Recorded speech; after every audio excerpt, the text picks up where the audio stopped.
और आपको बताते हैं कि बीजेपी शासित राज्यों के मुख्यमंत्री अपने पूरे मंत्रिमंडल के साथ राम मंदिर में किस तरह से दर्शन करेंगे, इसके लिए बकायदा पूरा शेड्यूल तैयार हो चुका है। 31 जनवरी को त्रिपुरा मंत्रिमंडल आएगा दर्शन करने के लिए, 1 फरवरी को उत्तर प्रदेश मंत्रिमंडल दर्शन करने के लिए आएगा, 2 फरवरी को उत्तराखंड मंत्रिमंडल आएगा दर्शन करने, 3 फरवरी को राजस्थान मंत्रिमंडल, 4 फरवरी को गृह मंत्री अमित शाह खुद आएंगे दर्शन करने के लिए, 5 फरवरी को महाराष्ट्र के मंत्रिमंडल का यहाँ पर जो कार्यक्रम है वो तय है आने का, 9 फरवरी को हरियाणा मंत्रिमंडल यहाँ पर आएगा, 15 फरवरी को गोवा का मंत्रिमंडल यहाँ पर आएंगे, तो 24 फरवरी को पूरा का पूरा गुजरात मंत्रिमंडल यहाँ पर आएंगे भगवान रामलला के दर्शनों के लिए। 4 मार्च को मध्य प्रदेश मंत्रिमंडल आएगा, यानी कि लगभग 1 महीने तक बीजेपी शासित राज्यों के मंत्री यहाँ पर आएंगे दर्शन करने के लिए।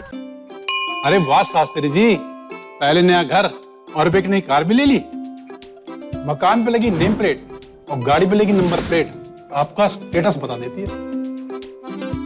और इसी मकान और वाहन को पाने का सही समय और सही उपाय कोई बता सकता है क्या? ये एस्ट्रोलॉजर है ना, ये सब जानता है, पूछ के देख लो। चलिए बात तो हो गई अयोध्या की, लेकिन अब बात हम करते हैं उस सियासत की जिसका पारा गर्म है और सिर्फ मकसद ये है कि किसी तरीके से लोकसभा चुनाव जीत लो। लेकिन इसमें किस तरह से अब इंडी गठबंधन के आगे एक बहुत बड़ी समस्या आ गई है, चलिए आज बात करते हैं उसकी भी।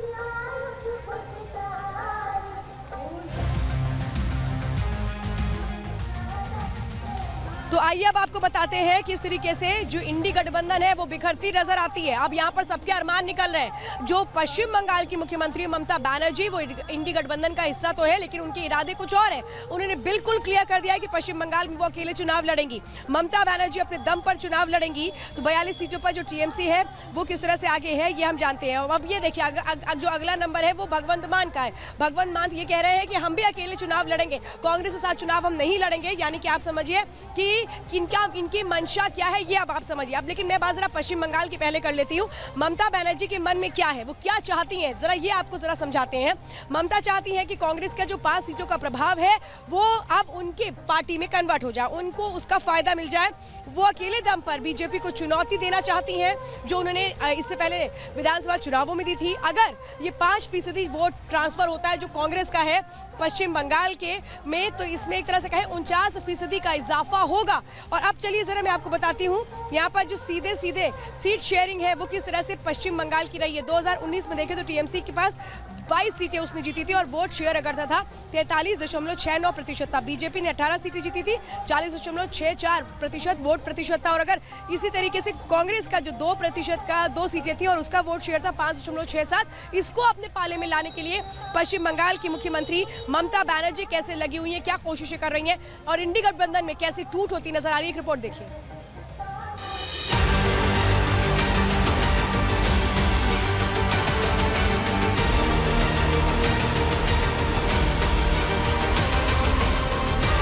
তখন থেকে আমাদের দল সিদ্ধান্ত নিয়েছে আমরা বাংলায় একা চলবো। এই মিথ্যে কথা, অ্যাবসলিউটলি রং। মিথ্যেটা আমি বলবো না, বলতে অ্যাবসলিউটলি রং। ममता जी का पूरा बयान है, हम बीजेपी को हराना चाहते हैं। उसी भावना के साथ हम पश्चिम बंगाल में प्रवेश कर रहे हैं। देश में पंजाब बनेगा हीरो। 2024 में लोकसभा चुनाव में आम आदमी पार्टी के पक्ष में 13-0। गठबंधन में खड़गे का नाम आगे करने वाली ममता दीदी के बदले तेवरों ने कांग्रेस के होश उड़ा दिए।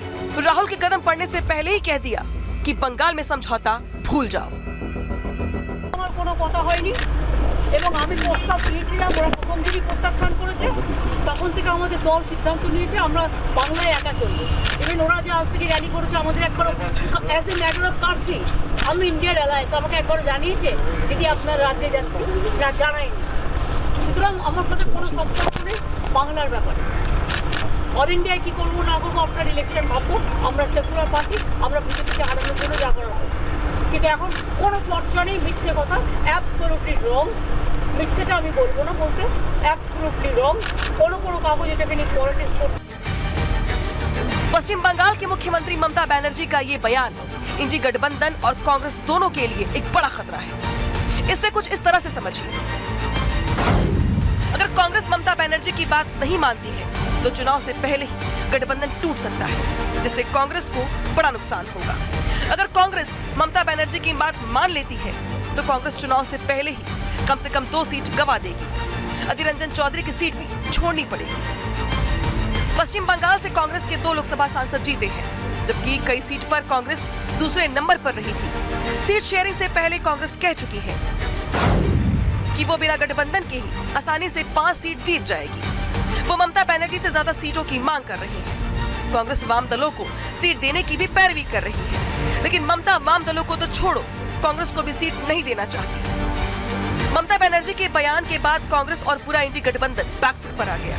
नेता बातचीत से मसले की हल की दुहाई देने लगे।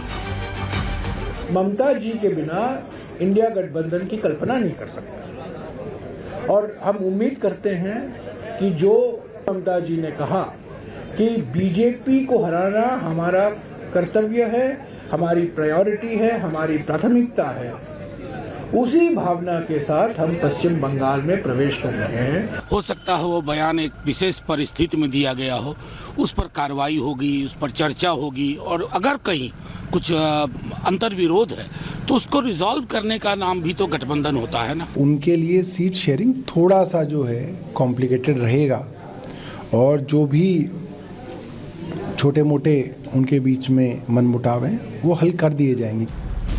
कांग्रेस और पूरी इंडी गठबंधन पश्चिम बंगाल से उठे सियासी भूचाल के नफा नुकसान को कैलकुलेट भी नहीं कर पाए थे। उसके पहले ही पंजाब से दे दनादन आफ्टर शॉक आने लगे। देश में पंजाब बनेगा हीरो। 2024 में लोकसभा चुनाव में आम आदमी पार्टी के पक्ष में 13-0। पंजाब से कांग्रेस ने 2019 में 8 सीटों पर जीत दर्ज की थी। ऐसे में भगवंत मान ने कांग्रेस के सामने बड़ा संकट खड़ा कर दिया है। अगर कांग्रेस आपकी बात नहीं मानती है तो गठबंधन टूटने का खतरा बढ़ जाएगा। अलग अलग चुनाव लड़ने पर नुकसान होगा, और अगर कांग्रेस आपकी बात मान लेती है तो कांग्रेस को 8 सीटों पर नुकसान तय हो जाएगा। कई दिग्गज नेता संसद से बाहर हो जाएंगे। पंजाब और पश्चिम बंगाल में सीट शेयरिंग पर बवाल बढ़ने लगा तो कांग्रेस के नेता ही चुटकी लेने आ गए। आचार्य प्रमोद कृष्णम ने लिखा, अभी कुछ और दल भी छोड़ेंगे। दलदल में फंसना कोई नहीं चाहता। बीजेपी ने गठबंधन के भविष्य के साथ ही नीति, नियत, नेता, झंडे पर सवाल पूछना शुरू कर दिए। दावा किया कि ये सर फुटअव्वल है, मोदी को 400 के पार ले जाएगा। जब स्वार्थ का गठबंधन बनता है, जब अपॉर्चुनिस्टिक अवसरवाद का गठबंधन बनता है, जिसका न कोई नेता है, न कोई नीति है, न कोई नियत है, और कोई वैकेंसी भी नहीं है। ममता जी के बयान ने स्पष्ट कर दिया है कि जो कागजी गठबंधन, इंडी गठबंधन की जो बात चल रही थी, जिसमें स्पष्टता नहीं थी, कौन इसका नेता है, क्या इसका निशान है, दफ्तर क्या है, एजेंडा क्या है, वो गठबंधन अब समाप्त है। इंडी गठबंधन में सभी लोग जनता की नजरों में गिर चुके हैं, क्योंकि वो अपने भ्रष्टाचार की सल्तनत बचाने के लिए काम कर रहे हैं। लेकिन इंडी गठबंधन के सामने समस्या सिर्फ पश्चिम बंगाल या पंजाब ही नहीं। गठबंधन के शिल्पकार नीतीश कुमार के ये तेवर भी इंडी गठबंधन के वजूद पर सवाल खड़े कर रहे हैं। इस सब प्रेस के माध्यम से हम भी उनको बधाई दे देते हैं कि इतने दिनों से हम लोग मांग कर रहे थे। आप ये सब चीज मत कहिएगा कि हम लोगों की मांग थी, आप खुद कहिएगा कि वही कर दिए हैं, लेकिन तब भी आपको हम बधाई देते हैं। मौजूदा हालात से लग रहा है कि चुनाव से पहले ही इंडी गठबंधन में सीटों को लेकर रार और बढ़ेगी, क्योंकि जो टकराव अभी पार्टी के स्तर पर है वो सीट बंटने के बाद क्षेत्रीय स्तर पर भी खुलकर सामने आएगा। Bureau report, Republic Bharat.